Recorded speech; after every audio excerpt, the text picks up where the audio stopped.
Before we begin, I want to warn you that this story contains mature themes. It deals with the challenges of new motherhood, family relationships, and infidelity. If these topics make you uncomfortable, you might want to stop watching now. I always thought I knew my father. I mean, don't we all? He was the constant in my life, the one person I could always count on when things fell apart. But looking back now, I realize I didn't really know him. Not in the way I thought I did. And one night, when it was just the two of us, everything shifted. It wasn't dramatic. There wasn't some big, explosive argument or some life-shattering event. It was quiet. Subtle. But it changed everything. I saw sides of him I'd never seen before, and in the process, I saw parts of myself I didn't even know existed. Before I get into this, I should probably warn you, this story isn't easy. It's about family, betrayal, and realizing that the people you trust the most can sometimes be the ones who hurt you in ways you never expected. It's about learning the hard way that love isn't always enough to keep things from falling apart. So if stories like that aren't for you, I get it. But if you've ever felt lost in your own family, if you've ever questioned the people you thought you knew best, maybe this will feel familiar. If you're still with me, don't forget to like this video, share your thoughts in the comments, and subscribe for more stories like this. Trust me, there's so much more to uncover. Growing up, it was always me and my dad, Lachlan, against the world. My mom left when I was 8. I don't remember all the details, just that one day she was there, and the next, she wasn't. No goodbye, no explanation, just, gone. I still remember coming home from school, to find the house weirdly quiet. Her clothes were gone. The photos of us as a family, ripped from their frames like we never existed together. My dad didn't say much. He just stood there in the living room, staring at the empty wall where our family portrait used to hang. That silence became normal pretty fast. I learned not to ask questions. When you're a kid, you just sort of adapt. You take whatever the adults give you and build your world around it. And my world? It became my dad. He wasn't just the guy who packed my lunch or helped with homework, he was everything. My protector, my cheerleader, my best friend. We had this unspoken rule, as long as we had each other, we were fine. And for a long time, that felt true. He tried his best. I know that now. But even back then, I could sense the weight he was carrying. He'd put on a brave face, cracking jokes, making pancakes shaped like animals on Saturday mornings, but sometimes, late at night, I'd hear him in his room. The quiet sobs, the muffled curses. I'd press my ear against his door, my heart pounding, wanting to go in, but not knowing what to say. Eventually, I'd crawl into his bed, pretending I had a nightmare. He never questioned it. He'd just pull me close, wrap his arms around me, and say, "It's okay, Harper. I've got you." And in those moments, I believed him. I believed he could protect me from anything, even from the emptiness we both felt but never talked about. As I got older, our bond only grew tighter. While other kids were out making friends, going to parties, figuring out who they were, I was home with my dad. We had our routines, Friday night movie marathons, trips to the diner every Sunday after church, late-night drives with no destination, just talking about life. It felt special, like we had this secret world no one else could understand. He'd always say, "No one knows you like I do, Harper." And he was right. No one did. But maybe that wasn't a good thing. In high school, I started noticing how different we were from other families. My friends would roll their eyes when their dads tried to give them advice, but I hung on to every word Lachlan said. While they were sneaking out to meet boys, I was at home, sitting on the porch with my dad, talking about everything and nothing. It felt safe. Familiar. I didn't see anything wrong with it. Why would I? He was the only person who made me feel like I mattered. But somewhere along the line, that closeness started to feel heavier. Like, when I'd come home from school and see him waiting at the door, the way his face would light up, it wasn't just pride. It was something else. Something deeper. And when I started dating in college, that's when things really got complicated. No guy ever measured up. They were too immature, too selfish, not him. I'd complain to Lachlan about them, and he'd just shake his head, saying, "They don't deserve you, Harper. You deserve better." And I believed him. I started to think maybe I didn't need anyone else. Maybe he was all I'd ever need. But now, looking back, I wonder if that was love or something else entirely. Maybe it was loneliness. Maybe it was fear. Or maybe it was both of us trying to fill the holes my mom left behind in the only way we knew how. Either way, things were about to change. And not in the way I expected. My mom, Irene Ochoa, was never the warm, motherly type. I don't have many memories of her tucking me in at night or reading me bedtime stories. She wasn't cruel, but there was this coldness about her, like she was always distracted, always somewhere else. Even when she was in the same room, it felt like she was miles away. I'd sit at the kitchen table, coloring or doing homework, while she stared out the window, cigarette in hand, like she was waiting for something, or someone, to rescue her from a life she didn't want. I remember one night when I was about 7, I came home from school with a drawing I'd made. It was a picture of the three of us, me, my mom, and my dad, standing in front of our house. I was so proud of it. I ran up to her, tugged on her sleeve, and said, "Look, Mom. I drew us." She glanced down, gave me a small smile, and said, "That's nice, Harper." Then she went back to staring out the window. I stood there for a minute, waiting for her to say more, but she didn't. It's funny how little moments like that stick with you. I didn't understand it then, but now I see it for what it was. She was already gone, even if her body was still there. My dad, Lachlan Kirk, was the opposite. He tried to be everything she wasn't: attentive, loving, present. I think he thought if he just loved her hard enough, he could make her stay. He'd come home from work with flowers, plan weekend trips, cook dinner even though he was terrible at it. But nothing worked. She was always distant, always somewhere else in her mind. They'd fight when they thought I wasn't listening. I'd hear their voices through the walls, low and tense, my dad pleading, my mom sounding bored or angry.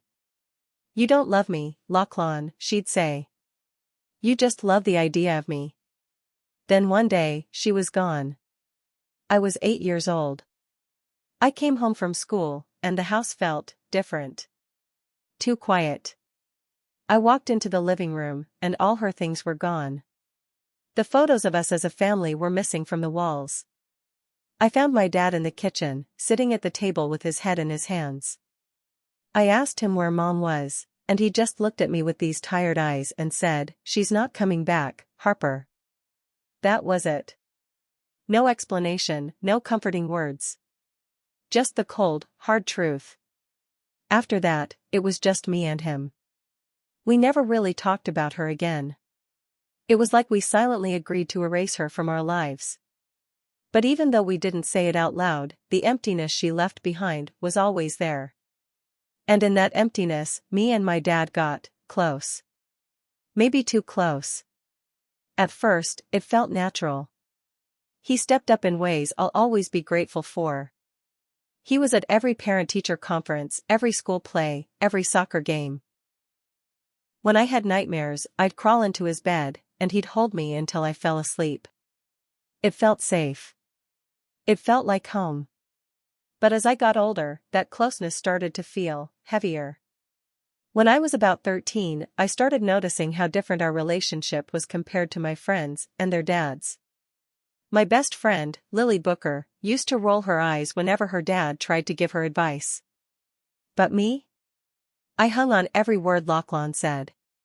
While other kids were sneaking out to meet friends or go to parties, I was at home, watching movies with my dad, playing cards, or just talking about life.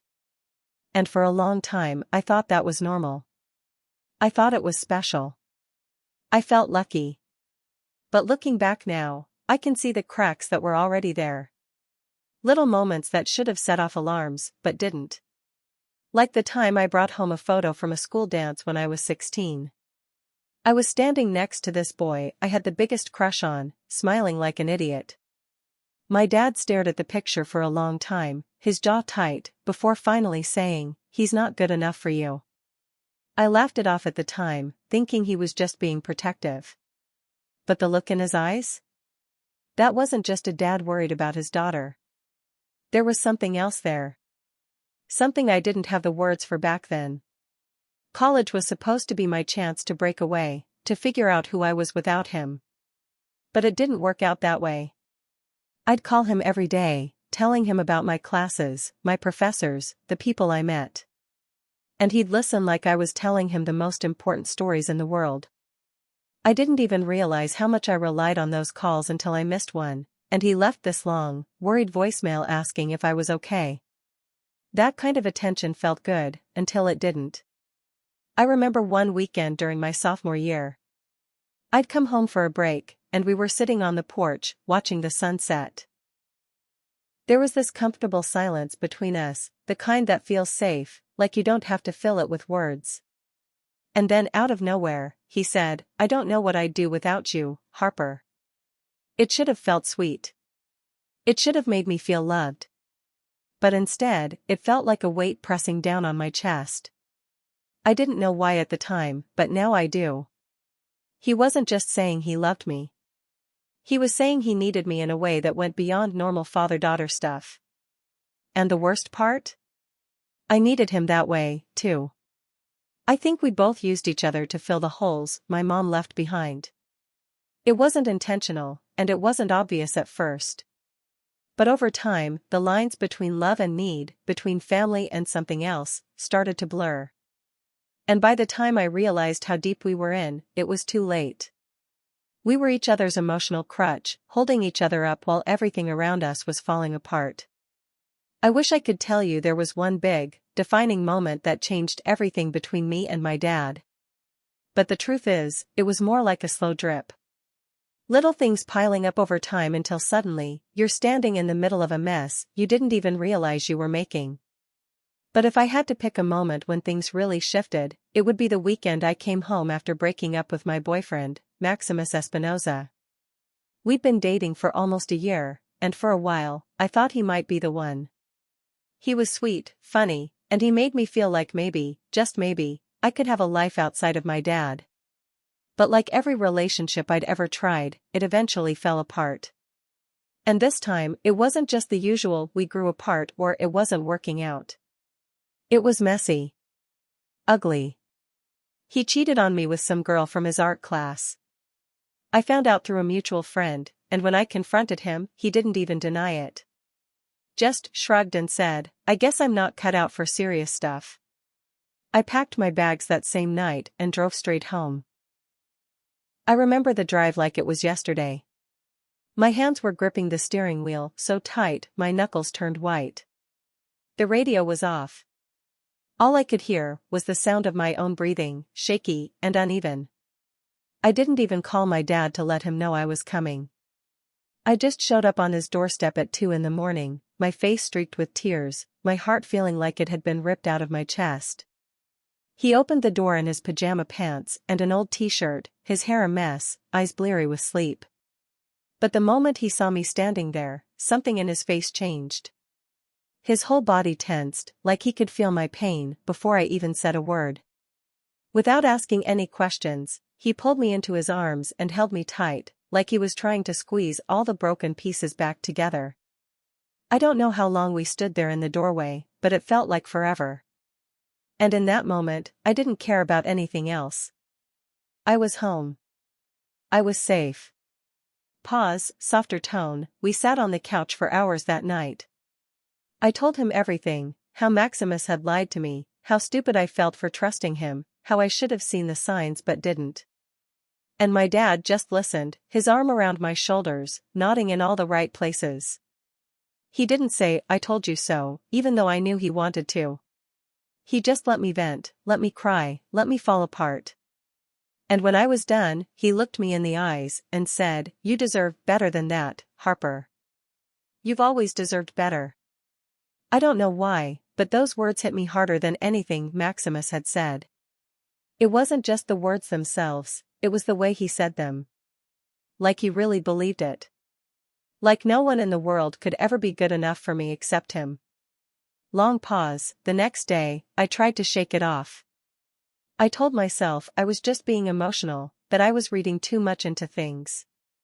But the tension was still there, humming under the surface like an electric current. We spent the whole weekend together, just the two of us. We cooked dinner, watched movies, went for long walks around the neighborhood. It was the kind of weekend that should have felt comforting, familiar. But instead, it felt different. I remember one night, we were sitting on the porch, drinking wine, something we'd started doing since I turned 21. The sky was clear, the stars bright, and for a while, we just sat there in silence. But then he turned to me and said, "I've never felt right since your mom left, Harper. You're the only thing that's kept me grounded." I didn't know what to say to that. Part of me felt flattered, like I was special, irreplaceable. But another part of me felt this deep, gnawing discomfort. I didn't want to be his anchor. I didn't want to be the person he depended on to stay afloat. But at the same time, I liked feeling needed. I liked being the most important person in his life. And that scared me more than anything. That night, I couldn't sleep. I kept replaying his words in my head, feeling this strange mix of pride and guilt. I knew our relationship wasn't like other father-daughter relationships, but I didn't want to admit how far off course we'd drifted. So I convinced myself it was normal. That it was just us being close after everything we'd been through. But deep down, I knew better. The next morning, I woke up to the smell of coffee and bacon. My dad was in the kitchen, humming to himself, flipping pancakes like it was just another Sunday morning. I stood there in the doorway, watching him, and for a brief moment, everything felt perfect. But perfection is a fragile thing. It doesn't take much to shatter it. Later that day, we decided to go for a hike in the woods behind our house. It was something we'd done a million times before, but this time felt different. The air was heavy, like the trees themselves were holding their breath, waiting for something to happen. We walked in silence for a while. The only sounds were the crunch of leaves under our feet and the distant chirping of birds. Eventually, we reached this clearing where we used to sit and talk when I was younger. We sat down on an old, fallen log, and for a while, we just stared out at the trees. Then, out of nowhere, he said, "I don't think I'll ever find someone who understands me the way you do, Harper." My heart skipped a beat. I didn't know how to respond. I wanted to tell him that he'd find someone, that he deserved to be happy, but the words caught in my throat. Instead, I just nodded, pretending like I didn't hear the deeper meaning behind his words. But I did. And I think he knew I did. That weekend was the beginning of the end. I didn't realize it at the time, but looking back now, I can see how that was the moment everything changed. It wasn't just about Maximus or my broken heart. It was about me and my dad, and the unspoken things we'd both been ignoring for years. We were standing on the edge of something neither of us fully understood. And once we crossed that line, there was no going back. The weekend after I came home from the breakup with Maximus, everything felt different. I couldn't shake this heaviness, like there was something hanging in the air between me and my dad, something we both felt but neither of us wanted to name. I kept telling myself it was just the heartbreak talking, that I was reading too much into things. But deep down, I knew better. I could feel the shift, like a door had been opened that neither of us could close again. It all came to a head one night, a few weeks later. I decided to stay at home for a while, telling myself I needed a break from school, from life, from everything. But the truth? I just didn't want to leave him. The house felt safe. Familiar. But that safety was starting to feel like a trap. We were sitting in the living room, the TV playing some old movie we'd seen 100 times before. I wasn't really paying attention. My mind kept drifting back to Maximus, to the fight we'd had, to the way he'd made me feel, small, unimportant, replaceable. And then, without even thinking, I blurted out, "Why do men always leave?" My dad didn't answer right away. He just sat there, staring at the TV, his jaw tight. Then, after what felt like forever, he said quietly, "Not all men leave, Harper. Some stay. Even when they shouldn't." I turned to look at him, confused. What's that supposed to mean? He sighed, running a hand through his hair, looking older than I'd ever seen him. "Your mom," he said, his voice low. "I should have left long before she did. But I stayed. I stayed because I thought I could fix things, thought I could make her love me again. But some people just aren't meant to be saved." I stared at him, feeling this weird mix of anger and sadness bubbling up inside me. "Why didn't you ever tell me that?" I asked. "Why did you make it seem like she was the villain, like she just abandoned us?" He looked at me then, really looked at me, and I saw something in his eyes I'd never seen before: guilt. "Because it was easier," he whispered. "It was easier to blame her than to admit that I was part of the problem. I didn't just lose your mom, Harper. I lost myself. And after she left, you were the only thing I had left to hold on to." Those words hit me like a punch to the gut. Suddenly, everything made sense. The way he clung to me, the way he made me feel like I was the center of his world, it wasn't just about love. It was about survival. I was his lifeline, his way of coping with the emptiness my mom left behind. And in return, I made him my lifeline, too. But that kind of dependence, it's not healthy. It's not love. It's something else entirely. I sat there in silence, the weight of his confession sinking in. All those years I'd spent trying to be perfect, trying to make him proud, trying to fill the void my mom left behind, I realized it wasn't just about him. It was about me, too. I'd built my entire identity around being his daughter, his confidant, his everything. And in doing that, I'd lost myself. "I don't know who I am without you," I whispered, more to myself than to him. He reached over, taking my hand in his grip firm but gentle. "You're my daughter," he said softly. "That's all you ever need to be." But that was the problem. Being his daughter had become my whole identity. I didn't know how to separate who I was from who he wanted me to be. And the scariest part? I wasn't sure I wanted to. That night, I lay in bed staring at the ceiling, replaying every moment, every conversation, every look we'd shared over the years. I saw it all in a new light, the subtle ways he'd shaped my view of relationships, the way he'd made me feel like no one else could ever measure up. I thought about Maximus, about all the guys before him, and I realized they never stood a chance. I was so used to being everything to one person that I didn't know how to be anything to anyone else. The next morning, I decided to confront him. I needed answers. I needed to understand how we got here. I found him in the kitchen, making coffee like it was just another normal day. But nothing felt normal anymore. "Dad," I said, my voice trembling, "why didn't you ever date after Mom left?" He didn't look at me right away. He just stared into his coffee cup like it held all the answers. Then he sighed and said, "Because no one could ever replace her.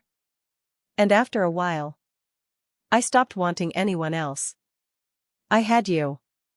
Those words felt like a slap in the face.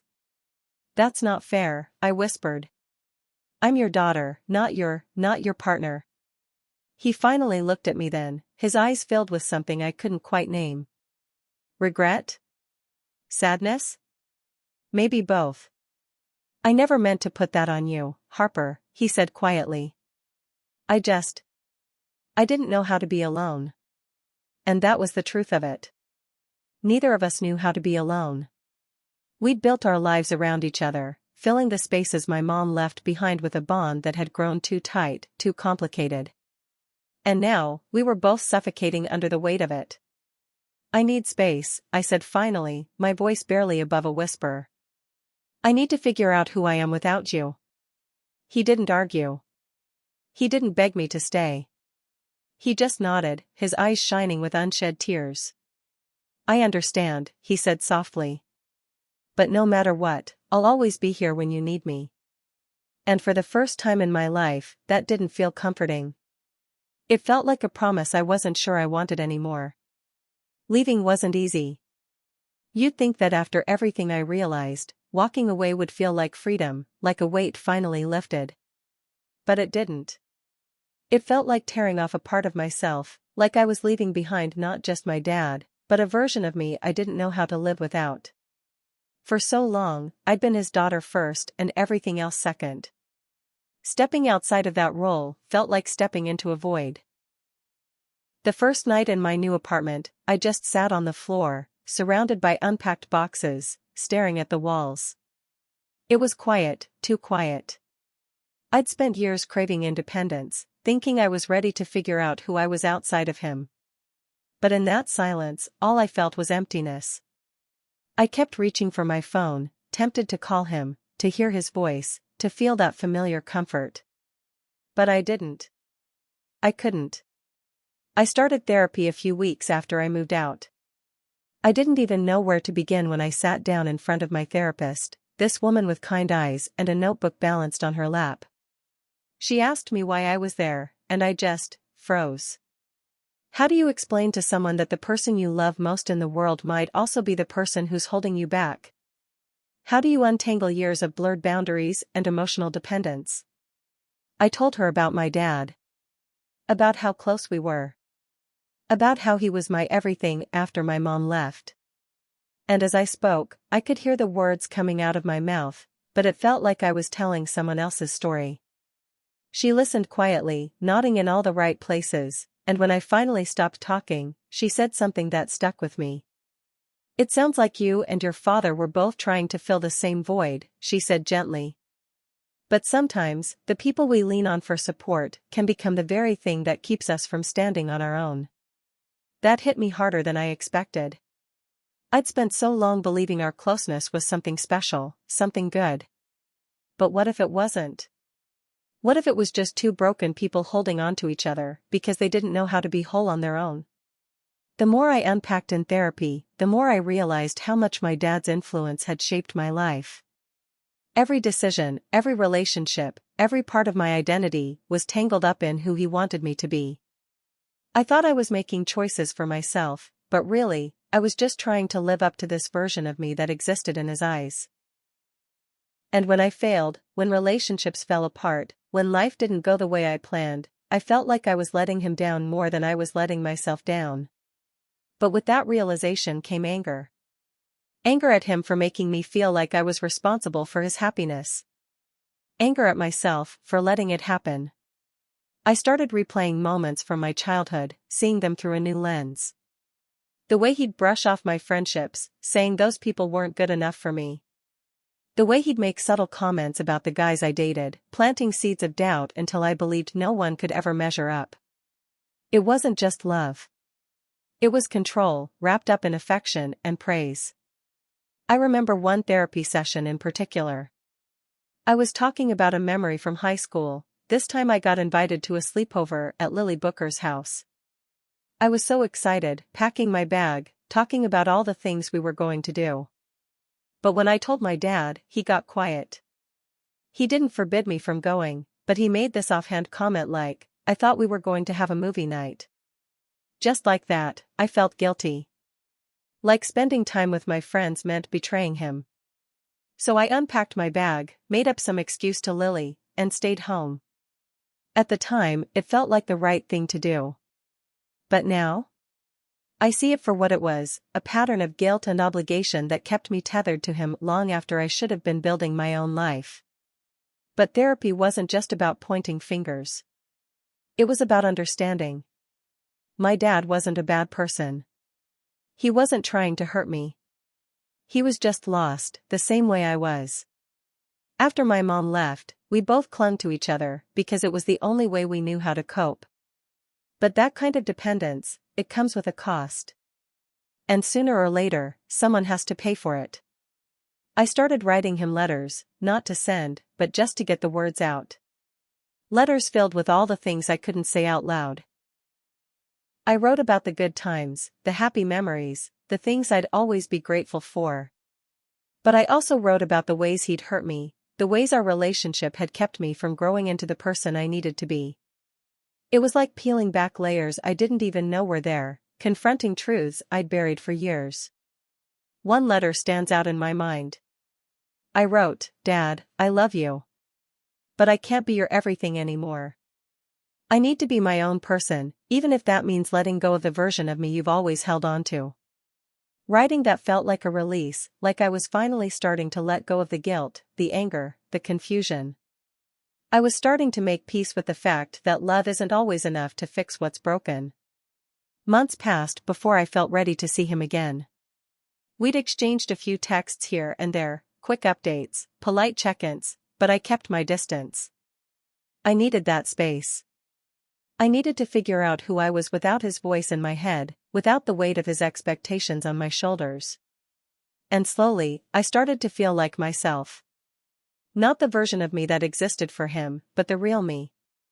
The me who could make mistakes, who could stand on her own, who didn't need anyone else to define her worth. When I finally did see him, it was like looking at him through new eyes. He seemed smaller somehow, like the pedestal I'd placed him on had crumbled. But there was a softness in his eyes I hadn't noticed before. A quiet understanding. We didn't have a big, dramatic conversation. We didn't rehash the past or try to fix everything in one sitting. We just sat together, drinking coffee, talking about nothing in particular. And in that simplicity, I found a kind of peace. I realized I didn't have to cut him out of my life completely. I just had to redefine what our relationship looked like. I had to set boundaries, not out of anger, but out of love, for him and for myself. Soft sigh, reflective pause, I still talk to him. We still have our moments. Little glimpses of the closeness we used to share. But it's different now. Healthier. I've learned that love doesn't mean losing yourself in someone else. It means standing beside them, not beneath them. It means being whole on your own and letting them be whole too. It wasn't an easy road. There were days I questioned everything, days I felt guilty for pulling away, days I wondered if I was making a mistake. But in the end, I know I did what I had to do. For me. For him. For both of us. Sometimes, the people we love the most are the ones who hurt us in ways we don't even realize until it's too late. But that doesn't mean they're bad people. It just means they're human. And learning to forgive them, and yourself, is one of the hardest, but most important, things you can do. It's funny how the smallest moments can leave the biggest marks on your life. You go into something thinking it's just another day, another conversation, and then you walk away realizing you'll never be the same again. That weekend with my dad, it wasn't some dramatic explosion or life-altering event. But it shifted something deep inside me.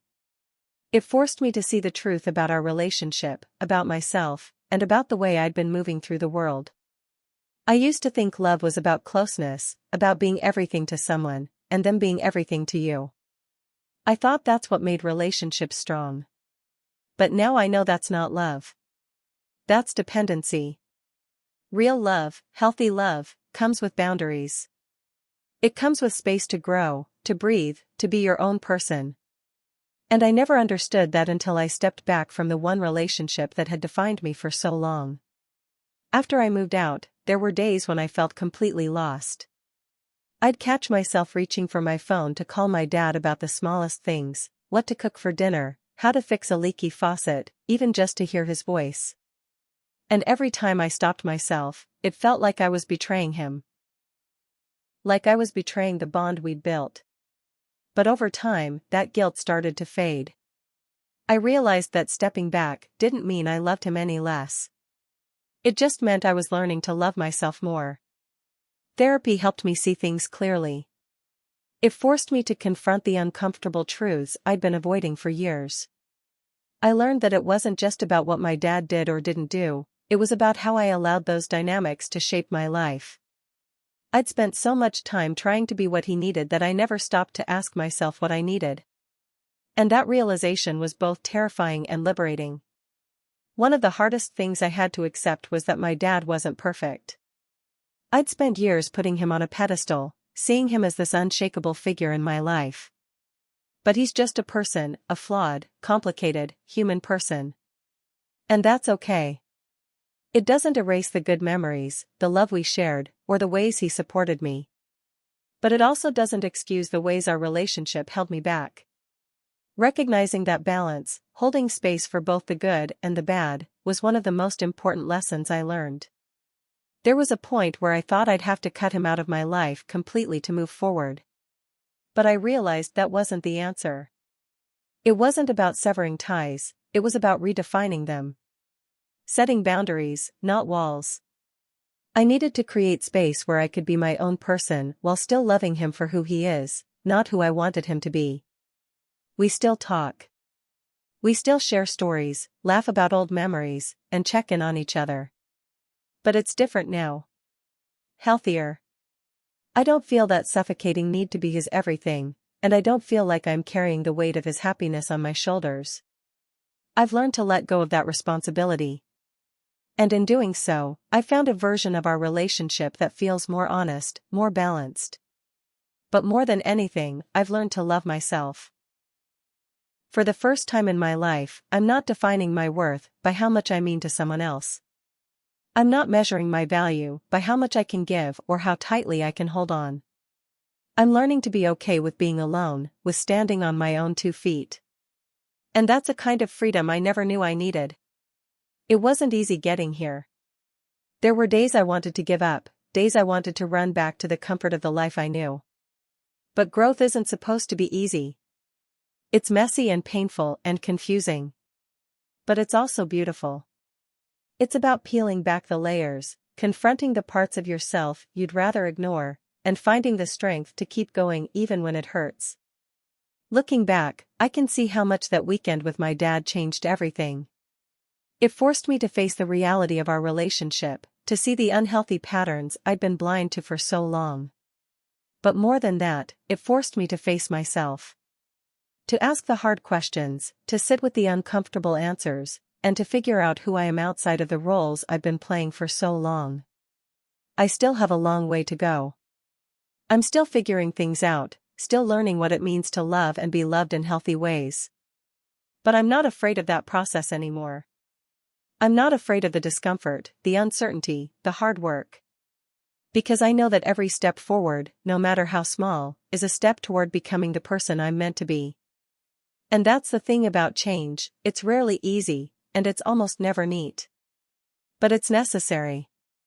It's what pushes us out of our comfort zones, what forces us to grow, to evolve, to become more than we were before. And sometimes, it takes losing yourself to find out who you really are. That weekend with my dad, it wasn't just a turning point in our relationship. It was a turning point in my life.